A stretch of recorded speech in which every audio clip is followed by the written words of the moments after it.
Puntos importantes antes de empezar y adentrarnos con el tema es que este síndrome se marca por una hinchazón, por una hipertrofia y pues ya vamos a ver qué es una triada de malformaciones principalmente. Este síndrome no es peligroso, no es de vida o muerte, pero si se complica, digamos, acá habla de debido a antecedentes de trombosis venosa profunda y embolia pulmonar. Si se llega a complicar, ahí sí tenemos que buscar un tratamiento para solucionar ya sea la hipertrofia o ya sea la malformación capilar o venosa que se esté teniendo. Entonces, como les dije, el síndrome, o también llamado síndrome de angioosteohipertrofia, angiopatía displásica congénita o enfermedad de Klippel-Trenaunay, o para resumir, por sus siglas en inglés, que vamos a usarlas más para avanzar en la charla, vamos a usar KTS. Es una malformación vascular mixta compleja marcada por una triada, ¿cuál? La malformación capilar en un 98% de los casos, una malformación venosa en un 72% y un sobrecrecimiento de las extremidades en un 67%. Ahora, ¿qué es importante saber desde un principio?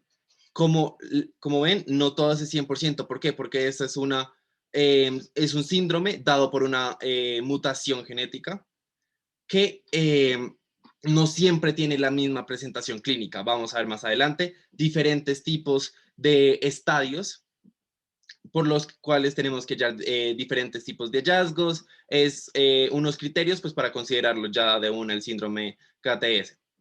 Pero pues principalmente recordemos en general casi en un 98%, de un 67 a un 98, malformación capilar, malformación venosa y sobrecrecimiento de las extremidades. Siguiendo con el caso clínico, podemos ver principalmente las venas varicosas del paciente. Podemos ver acá que está muy azul, que es pues precisamente eso. Vemos la hipertrofia, acá vemos que es más ancha, por lo que podemos decir que hay una hipertrofia de tejidos. Vemos acá, ¿qué es esto? Esta es una vena. Se le hicieron paraclínicos, exámenes y demás.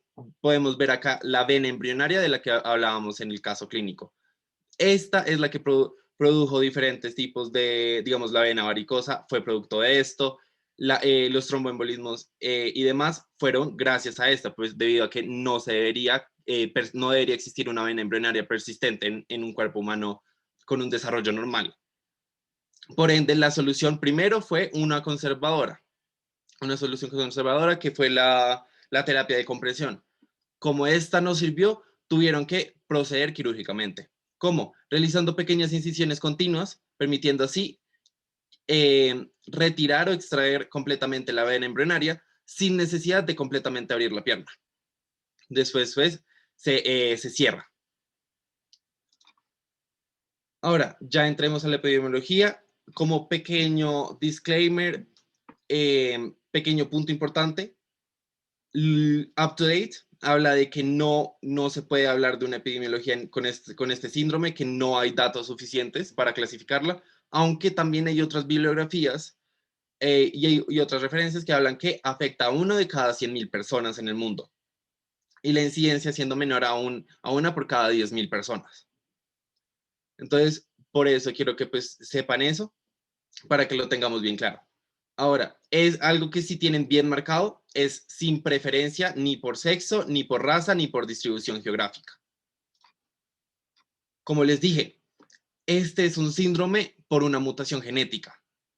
El gen PIK3CA, que es el fosfatidilinositol 4,5 bifosfato 3 quinasa subunidad catalítica alfa, se muta. Este se localiza en el tercer gen, en el brazo corto, en la posición 26.32.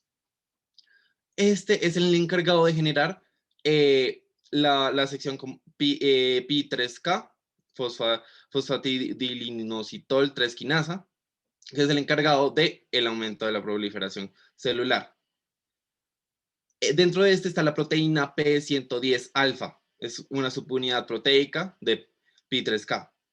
Cuando este es el que se altera debido a la mutación del PIK3CA, ¿qué va a suceder? Esta alteración genera que las células crezcan y se dividan continuamente. ¿Esto qué quiere decir? Un aumento de lo que es la proliferación incontrolada.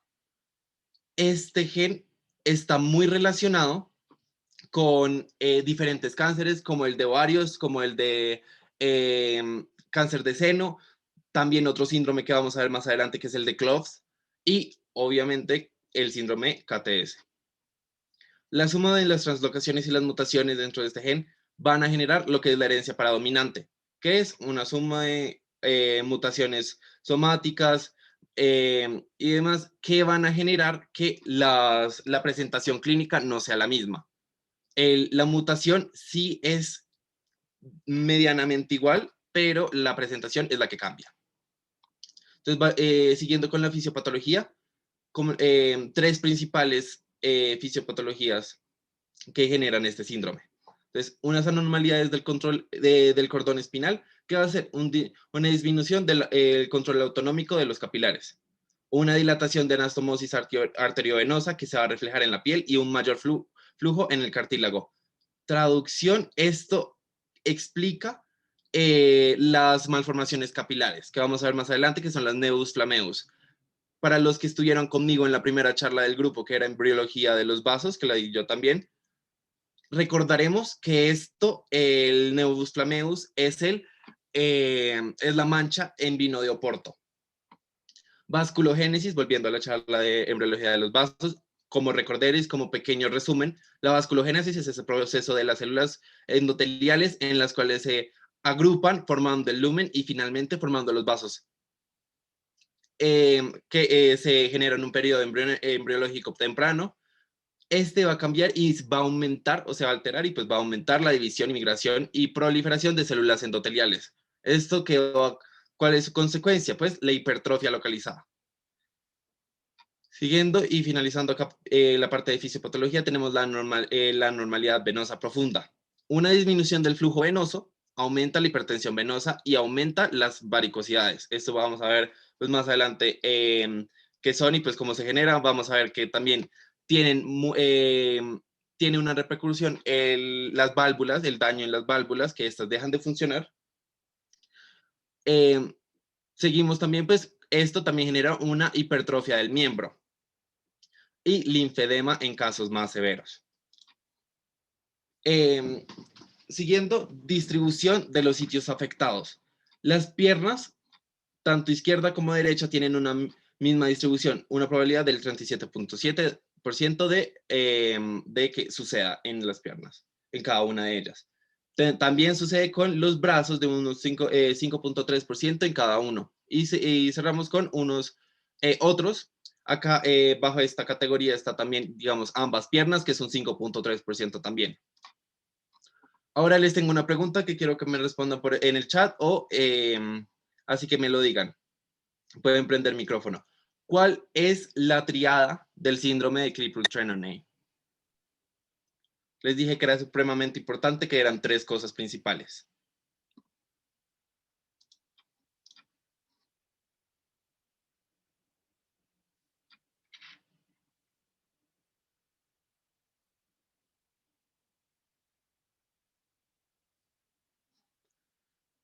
Sí, muy bien. Alguien respondió. 1, malformaciones capilares.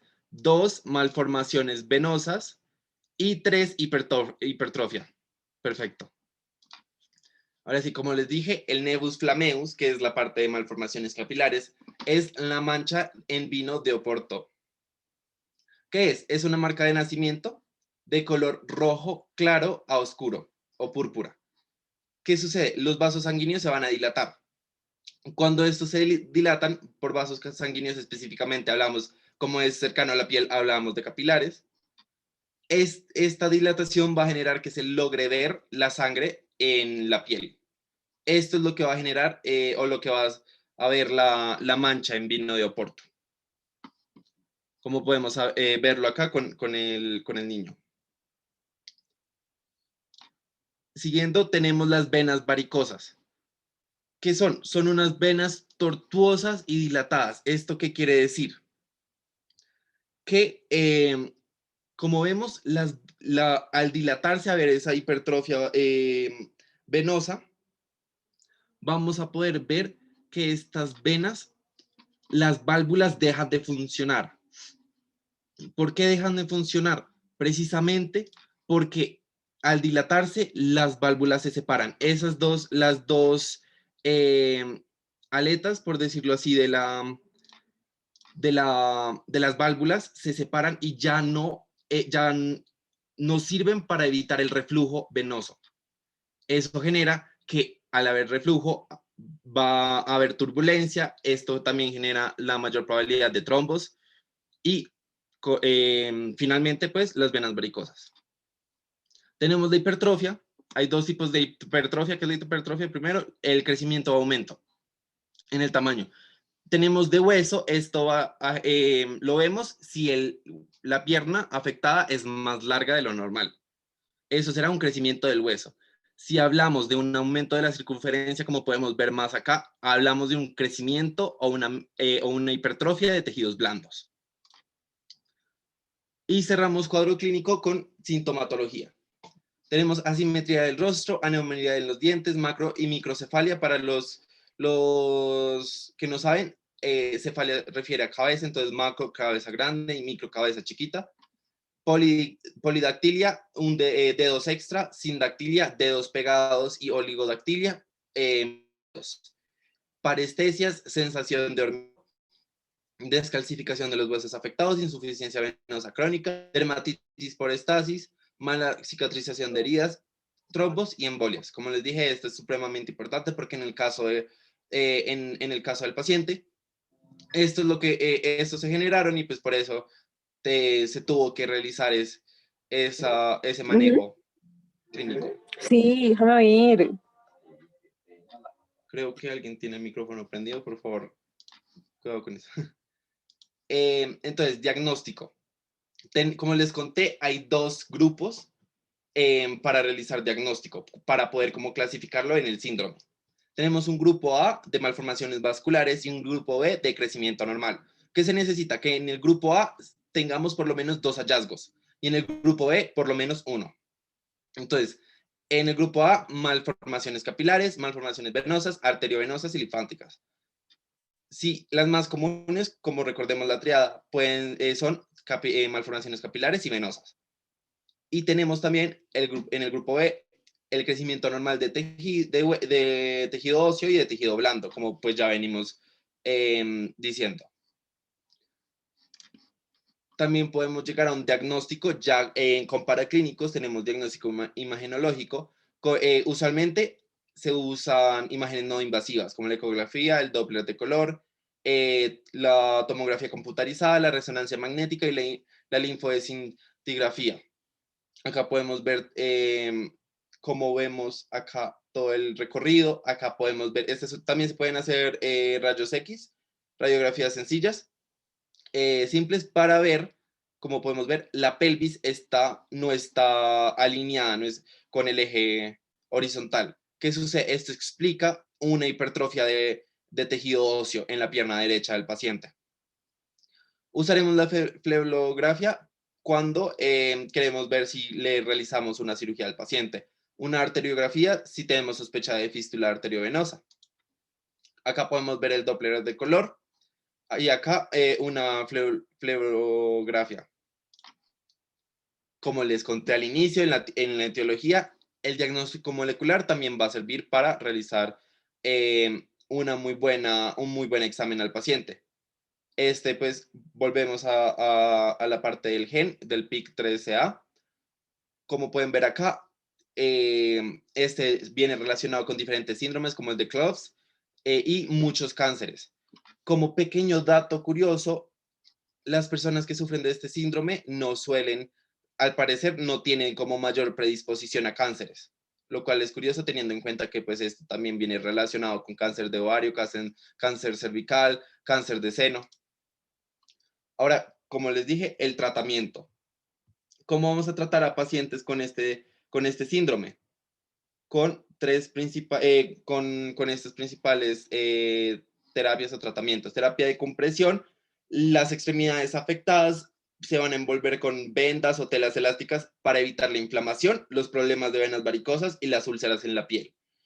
La fisioterapia va a servir mucho porque los masajes, la compresión y el movimiento de las extremidades pueden ayudar a aliviar si, digamos, el paciente tiene linfodema en los brazos o las piernas y también la inflamación en los vasos sanguíneos. Los dispositivos ortopédicos, como las suelas que se suelen poner en los zapatos algunas veces para ciertos pacientes, pueden compensar la diferencia en el largo de la pierna. Eso se ponen pues obviamente en el zapato de la pierna que es más corta para así poder equilibrar ese largo. La epifisiodesis es un procedimiento quirúrgico ortopédico que puede detener de manera eficaz el crecimiento excesivo del largo de la extremidad, por lo cual este no es un procedimiento que pues obviamente haremos que hacen los cirujanos vasculares, por eso lo remitiríamos al paciente a ortopedia. Embolización, como su nombre indica, pues es el usado para realizar la lisis de diferentes embolias. Así pues evitar el taponamiento y demás.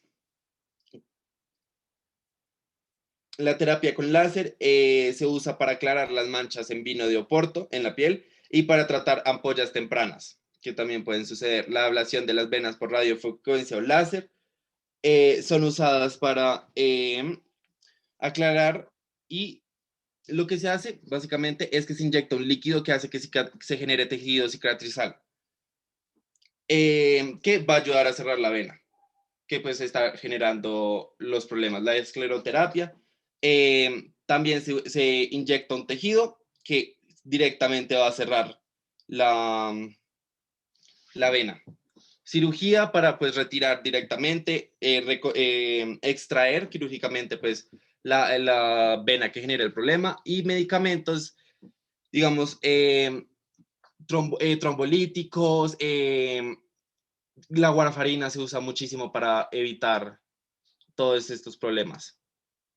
Y acá tenemos pues un algoritmo. Usualmente, si no hay complicación, pues se usa más, es un manejo más conservativo, que fue la terapia de compresión, pero como se generaron complicaciones o no sirvió, pues ya se mira la posibilidad de cirugía. Ahora tenemos, ya para casi cerrar, tenemos que saber diferenciar entre diferentes síndromes que podrían llegar a parecerse al síndrome de Klippel. Tenemos el de Parkes-Weber, que son fístulas arteriovenosas de alto flujo. El de Proteus es un crecimiento excesivo. También es llamado elefantismo.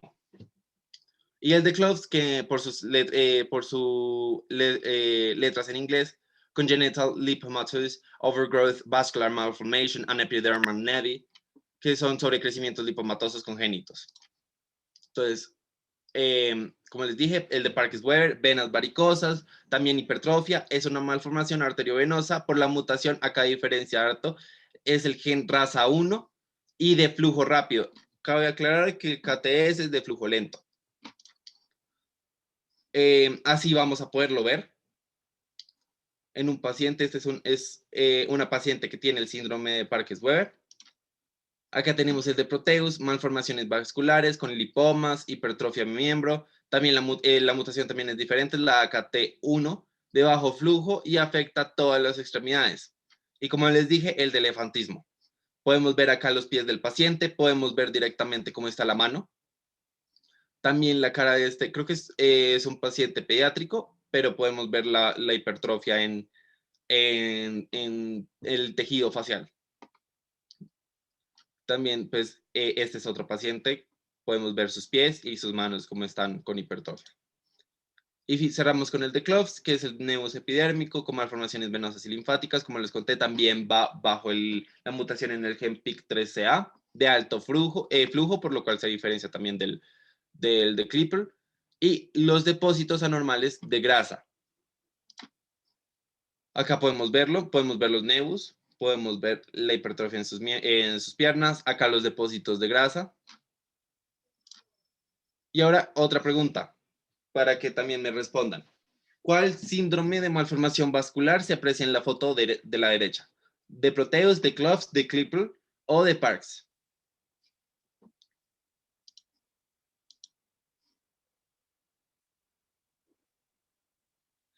Klippel, muy bien. Podemos descartar el de Proteus porque, como es elefantismo, veríamos más exagerado el crecimiento. El de Cloves porque no se ven depósitos de grasa. Obviamente tendríamos que hacerle más un cierto examen físico para determinar si es grasa o si es músculo o si es tejido blando, demás. Y el de Parks hay que realizar también ciertos más estudios, pero por la vista, visualmente se logra ver, uno, hipertrofia de tejido blando, dos, el nebus, y también podemos ver ciertas venas varicosas por acá.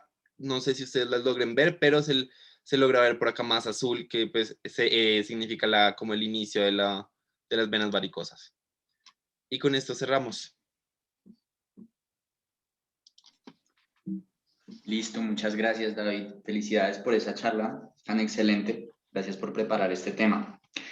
Entonces, tenemos aquí un par de preguntas. Si quieren, pueden abrir el micrófono o pueden escribir las preguntas en el chat o pueden mandármelas a mí. De entrada tenemos esta. Podemos poner un filtro de vena cava inferior de entrada en pacientes con KTS con alto riesgo de embolia pulmonar. Un filtro de vena cava directamente con pacientes que tienen KTS y tienen complicaciones o tendencia a embolizar o trombolizar. No sé si el doctor puede ayudarnos. Sí, claro que sí. Primero quiero felicitar al doctor Rivera por la presentación. Es un tema, digamos, bien complejo. Creo que lo ha presentado de la manera más adecuada. Lo felicito. Excelente presentación.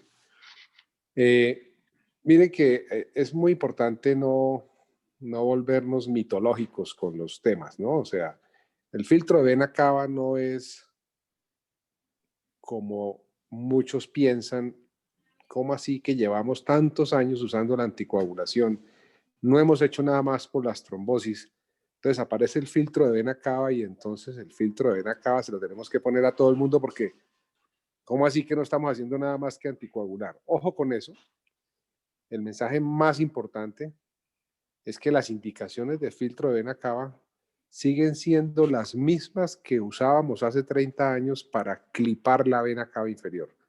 Obviamente el clipaje implicaba una cirugía, abrir el paciente y colocar un clip en la vena cava inferior para que no se fueran los trombos a los pulmones.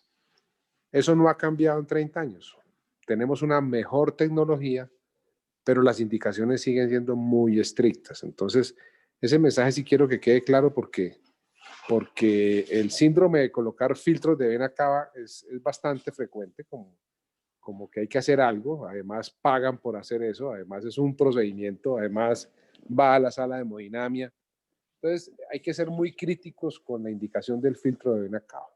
El filtro de vena cava se indica en los pacientes que estando anticoagulados, adecuadamente anticoagulados, presentan un tromboembolismo pulmonar recurrente estando anticoagulados.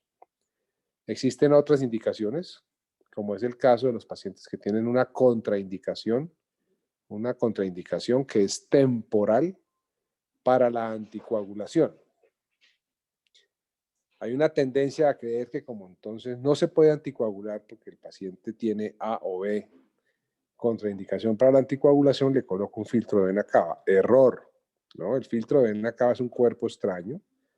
Recuerden que la vena cava inferior tiene un flujo venoso de 5 milímetros de mercurio. O sea, en miembros inferiores se debe haber un gradiente de 7 a 5 para que llegue a la aurícula derecha con 5 milímetros. Entonces tenemos un sistema que tiene bajo flujo. Eso es muy importante. Cualquier cosa que le coloquemos a un sistema de bajo flujo, de baja presión, como es todo el sistema venoso, es un cuerpo extraño que va a generar trombosis. Entonces el filtro de vena cava, si no se anticoagula el paciente, va a generar una trombosis. Y si usted lo coloca en la vena cava inferior, va a tener un síndrome de vena cava inferior, que es la oclusión total de la vena cava inferior. Lo mismo sucede con los catéteres que ponemos en la cava superior. Produce una oclusión total y síndrome de vena cava superior. Entonces, eso quería que lo tuviéramos en este grupo muy claro porque es nuestra posición institucional académica. Nosotros no somos ponedores de filtros de vena cava, no somos intervencionistas de filtro de vena cava. Manejamos pacientes y cuidamos pacientes. Entonces, es muy importante desmitificar, ¿no? Porque es que hay que hacer algo, ¿no? O sea, hay que hacer trombolisis, tenemos que meter un catéter, lisar los coágulos y además pues tenemos que poner filtros de vena cava porque somos chicos modernos, somos un hospital moderno. Eso es una cosa muy peligrosa porque condenamos al paciente cuando no está indicado. Entonces, tenemos pacientes, por ejemplo, politraumatismo con trauma craneoencefálico, cirugía ortopédica, laparotomía, y ese paciente necesita colocarle un filtro de vena cava porque detectamos una trombosis venosa profunda de los miembros inferiores y no se puede anticoagular. Correcto, para eso existen unos filtros de vena cava temporales. La temporalidad es lo más importante. Entonces, si un paciente de Clipper tiene una complicación venosa de sus territorios que ya vimos anormales, presenta una tromboflebitis, una trombosis de estas venas. Acuérdense que son venas del sistema superficial, o en este caso del sistema mixto, porque la vena embriológica quedó en la mitad, no se definió el sistema venoso profundo y dónde quedó el sistema superficial. Entonces, si es un compromiso del sistema venoso profundo y tenemos un daño valvular, porque el principal mecanismo por el cual las válvulas de las venas se dañan es por el aumento del diámetro de las venas. Entonces, recuerden que las válvulas venosas son un repliegue del endotelio venoso y ellas actúan como valvas conniventes, o sea, cuando la sangre se devuelve, las valvas se oponen y cierran. No es un mecanismo valvular diferente, son conniventes, ellas necesitan que su diámetro donde están las valvas se mantenga, porque si se dilata la vena, ya las valvas no van a coaptar adecuadamente y entonces el flujo va a pasar a través de las valvas. Esa es la insuficiencia de las valvas que lo mencionó muy bien David en su presentación. Entonces, apenas uno tiene daños de las valvas en los diferentes segmentos, sea ilíaco, la femoral, la safena, la poplitea, todo el sistema venoso de miembros inferiores tiene unas valvas con una función muy importante que es parar por segmentos la caída de la columna venosa, si no terminaríamos con la sangre en los pies por la gravedad. Entonces las valvas deben cerrar. Entonces en este caso del Clipper la primera consecuencia es que se va a dilatar el segmento venoso. Y al dilatarse la valva ya no cierra, o sea, queda insuficiente la valva.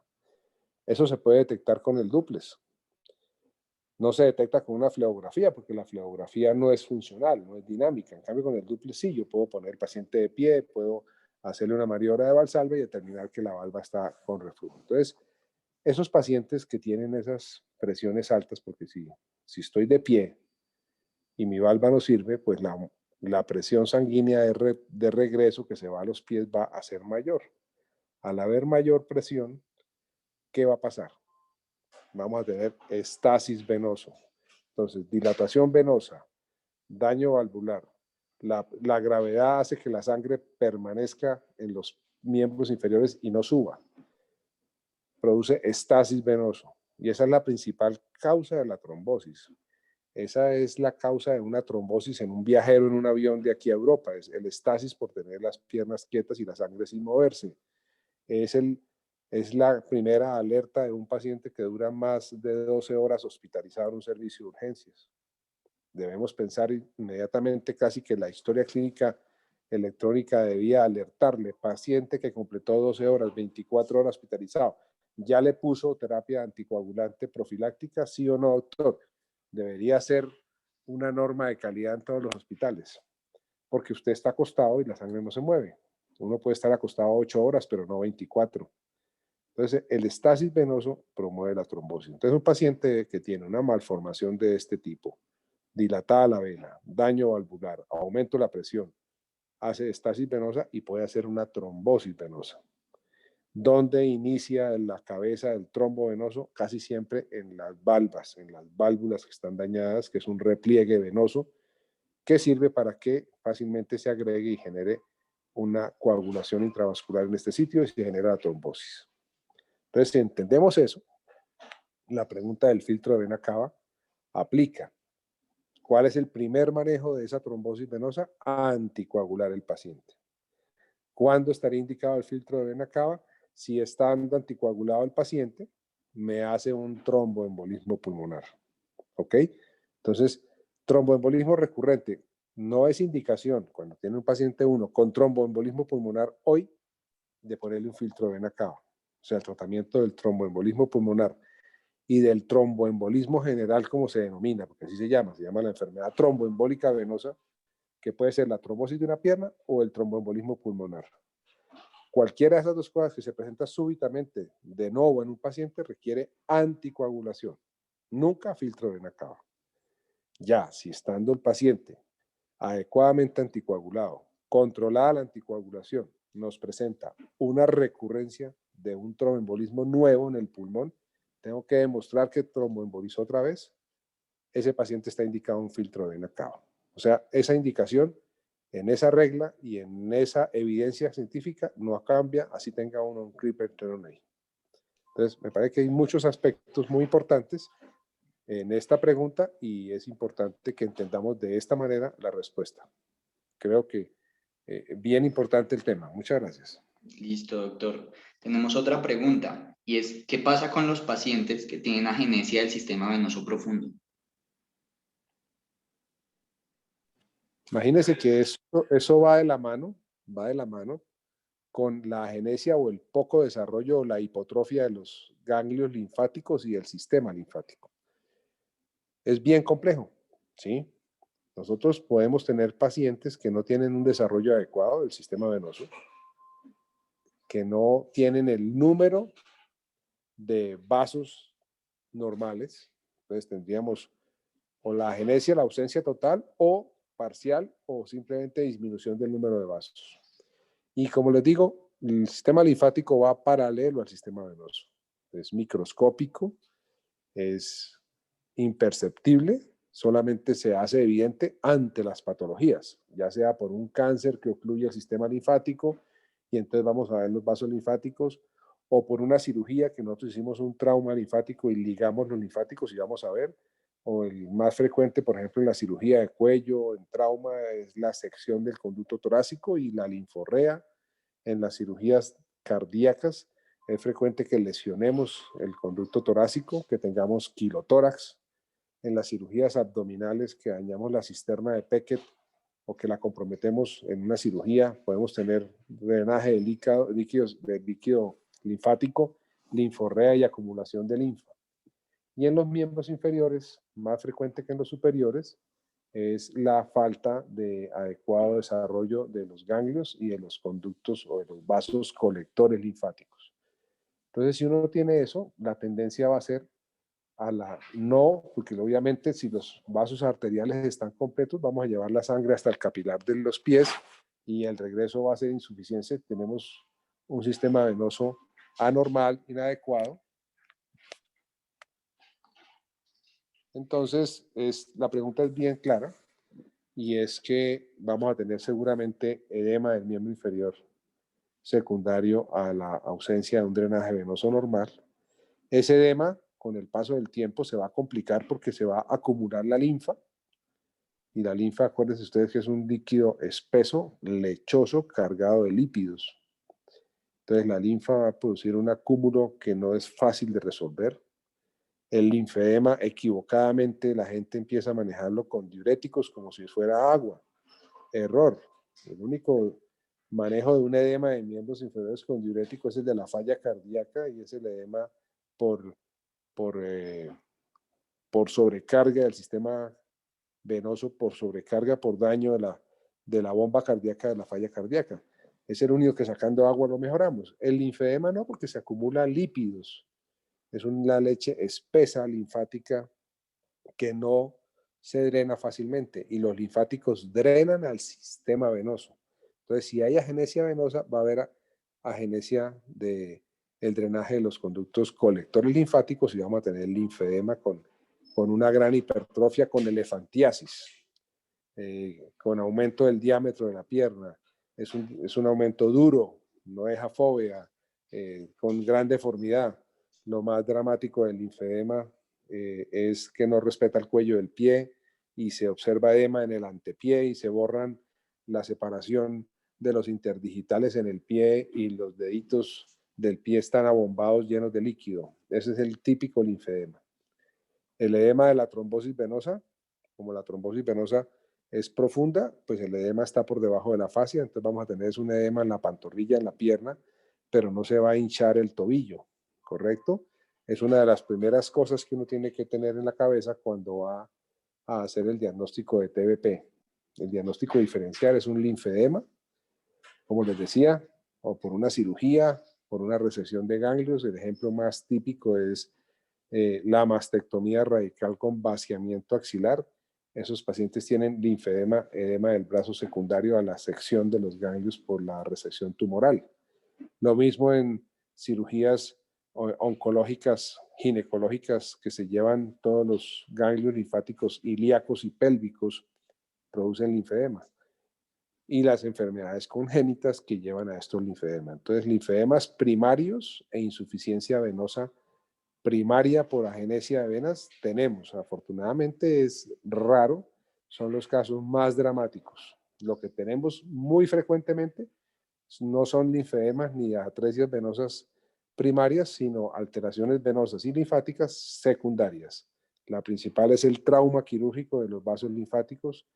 La otra causa secundaria son las trombosis. Las trombosis venosas generan más dilataciones porque el sistema venoso profundo se ocluye, entonces el sistema superficial se activa. Entonces es muy importante uno tener claro, en este caso del clipper, tener claro que es una causa primaria de varices. Nosotros corregimos con cirugía las varices de insuficiencia venosa. En una etiología de estas hay que pensar muy bien qué vamos a corregir. Y los pacientes que hacen trombosis venosas profundas, el sistema superficial se dilata y se activa porque está tapado el sistema venoso profundo. Vamos a tener varices secundarias. Entonces uno tiene dilataciones venosas primarias, que son las que operamos en los pacientes que desarrollan con el tiempo insuficiencia venosa, dilatación varicosa. Pero también tenemos dilatación primaria, en estos casos congénitos, por agenesia de las válvulas o por el daño de las mismas por dilatación, y ya vimos que genéticamente tenemos un gen marcador.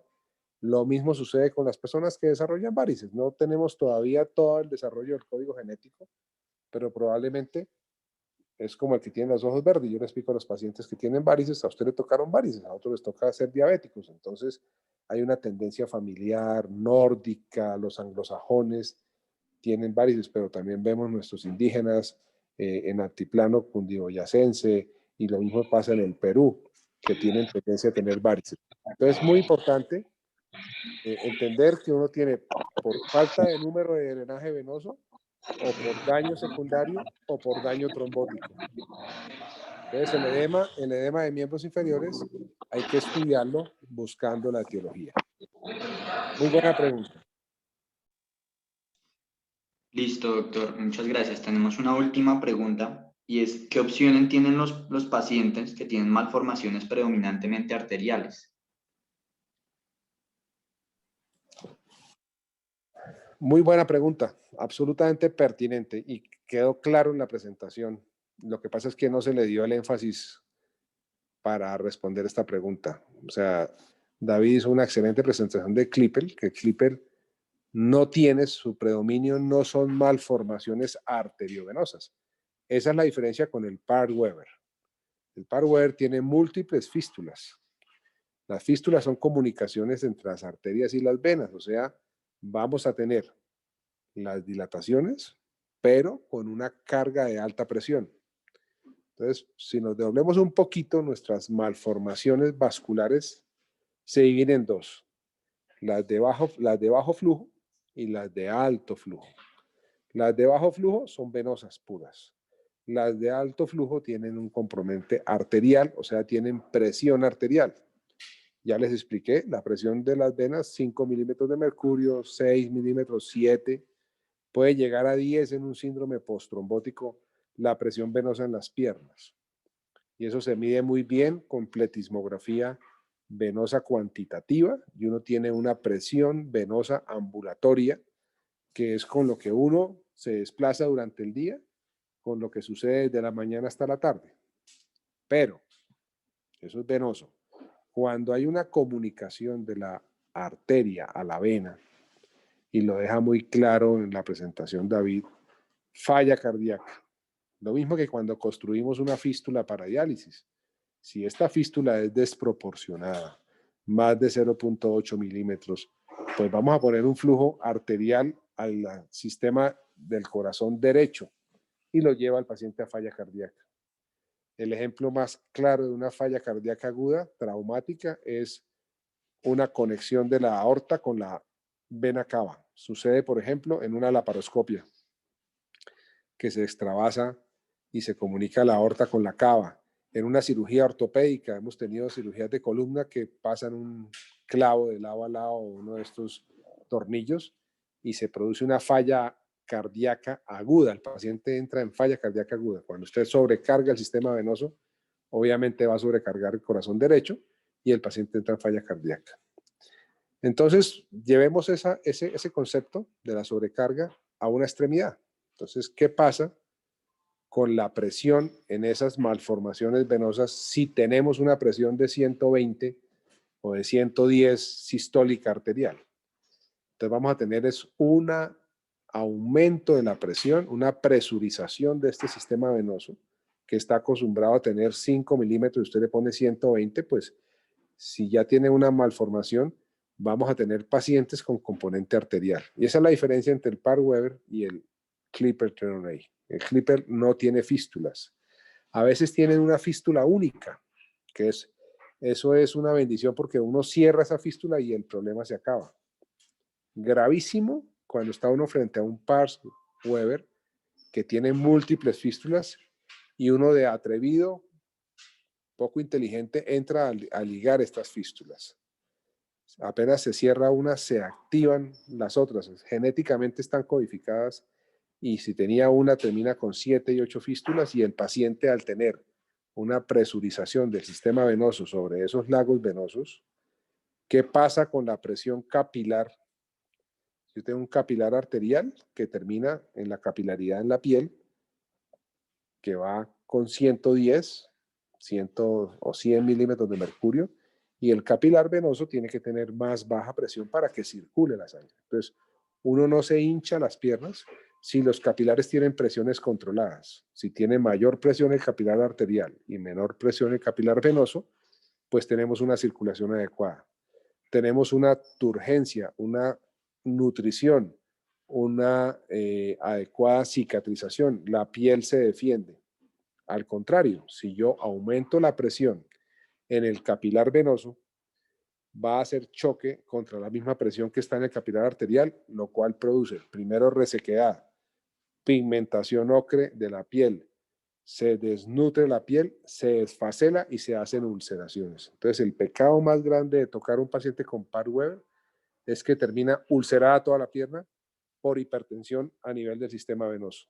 Cuando teníamos que tener 5 o 6 o máximo 10, lo tenemos en 80 porque las fístulas están llevando esa presión a las venas y a esas dilataciones anormales venosas. Estos pacientes son una tragedia. Terminan, pues primero después de estar ulcerados con alta presión, no hay forma de cerrar esas úlceras, terminan infectadas y termina amputado el paciente. Entonces es bastante cuidadoso definir, intervenir un paciente con Clipper o con Parr-Weber. Primero hay que hacer el diagnóstico diferencial, no es fácil. No es fácil cuando las fístulas están poco desarrolladas, pero con la primera fístula que se cierre, ya sea que uno la embolice, la ligue, se activan inmediatamente las otras más distales. Digamos que ligamos una fístula femoral y se activan 7 o 8 fístulas en la poplitea, en las tibiales y termina ulcerada la pierna. Entonces, ya sabemos, malformaciones de bajo flujo, venosas, eso que mostró David de hacer esas heridas quirúrgicas, hoy ya no lo hacemos, hoy tenemos terapia con láser o con radiofrecuencia, disminuimos las incisiones y podemos hacer ablación. Las ablaciones venosas se pueden hacer quirúrgicas con la cirugía convencional, térmicas con láser o radiofrecuencia o químicas con escleroespuma.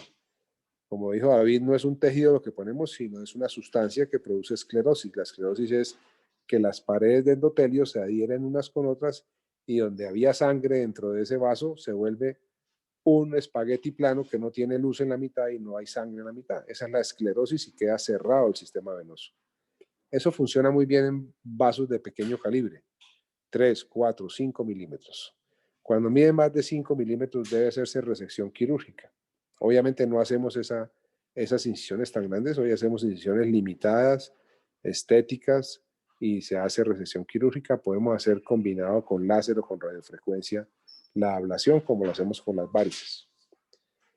Cuando hablabas de embolización, David, la embolización es para embolizar las fístulas, o sea, cuando uno va a embolizar los componentes de flujo arterial, uno lo puede embolizar con coils, con Amplatzer, con plugs, o sea, tenemos muchos dispositivos que se usan para cierres de C y B en niños, de comunicaciones intraauriculares, interventriculares, que podemos ponerle una fístula de estas en una comunicación. Un caso que se fue a publicación hace poco de una fístula con el grupo, ahí está Alejandro, en ese caso, le pusimos un plug a una fístula entre la arteria y la vena poplitea. Entonces, eso es cuando hace referencia a las embolizaciones. Lo que explicó David son las trombolisis y las lisis de los trombos, que uno también puede resolver oclusiones venosas haciendo trombolisis en casos muy específicos. Como lo mencioné ya en una intervención pasada, tenemos un problema grave con el uso de los trombolíticos, especialmente RTPA, que no está por INVIMA autorizado para enfermedades periféricas. Está solamente autorizado el RTPA para sistema nervioso central y tromboembolismo pulmonar. Entonces, no tenemos INVIMA para enfermedades periféricas. Tenemos algunos equipos para hacer trombolisis mecánica. Entonces, no tenemos trombolíticos farmacológicos en el país. En Colombia es muy triste.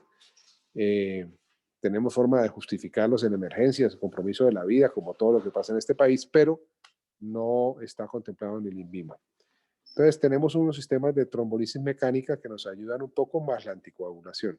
Pero hay que escoger muy bien en qué casos se haría esa trombolisis dentro del esquema que mostró el terapéutico.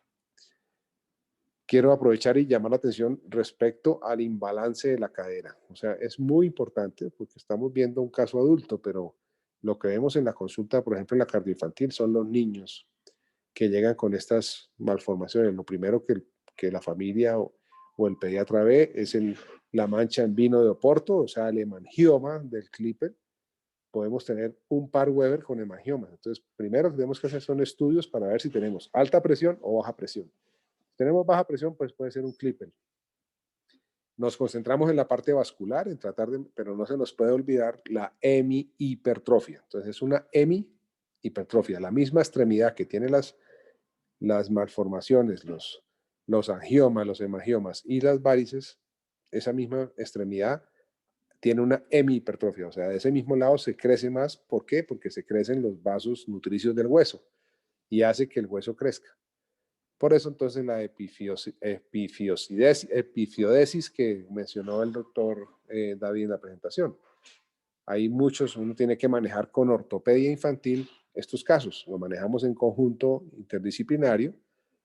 Como lo mencionó, estos pacientes requieren el uso.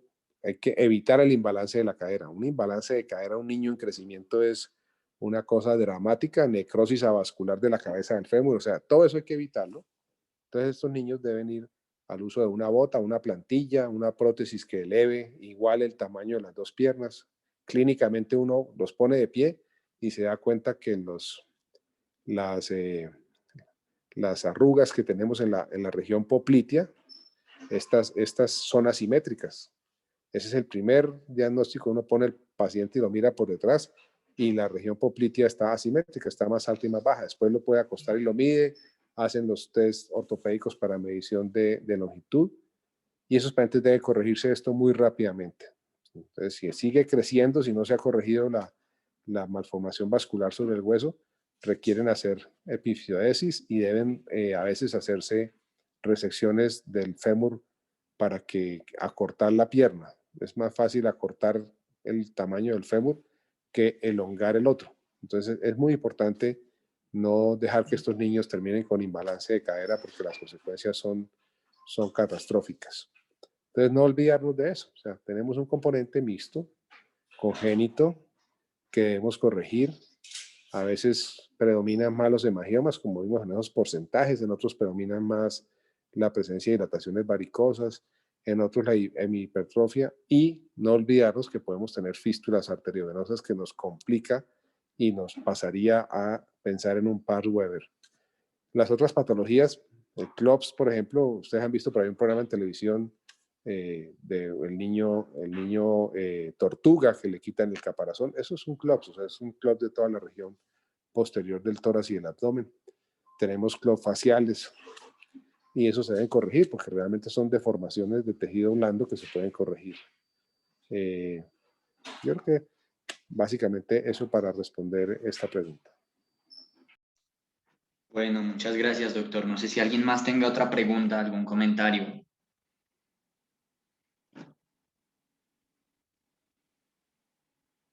Bueno, entonces de nuevo felicitar a David por su excelente presentación y muchas gracias a todos por asistir. Muchas gracias. Muchas gracias. Tengan buena noche. Bueno, que Buenas descansen. noches.